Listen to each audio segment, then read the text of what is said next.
The shock beginning to set in that a youth barely into his teenage years is now facing charges in connection to a mass shooting in North Etobicoke. It happened in the parking lot of North Albion Collegiate Institute on June 2nd after 11 p.m. A group of 9 men, ranging in age from their 40s to 60s, were hanging out after a soccer game when suspects arrived in the parking lot, got out of a dark pickup truck and opened fire.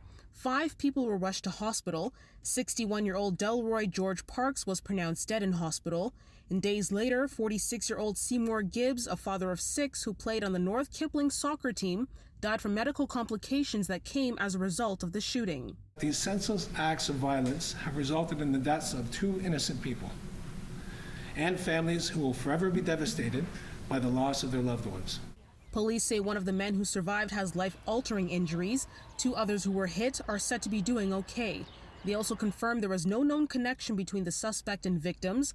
The youth was originally arrested in connection with a stolen vehicle investigation after a truck crashed into a parked car in the same area several hours after the shooting.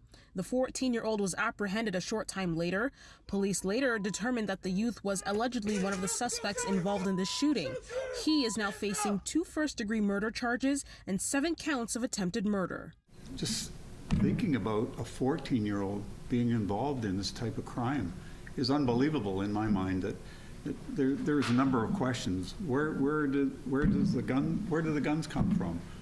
The stolen vehicle. There's a lot of questions here that need to be answered. Now, police would not say whether the vehicle was stolen prior to or after the shooting. Investigators did mention, though, that they're looking for at least 1 more suspect in this shooting. Now, Superintendent Ron Tavener says the community is still grieving, but they do commend locals for coming up and stepping up in order to provide tips. Police, though, making it clear that they know that somebody would have information that could help lead to further arrests in this case. They are pleading for anyone with information to come forward. In North Etobicoke, Afua Baah, City News.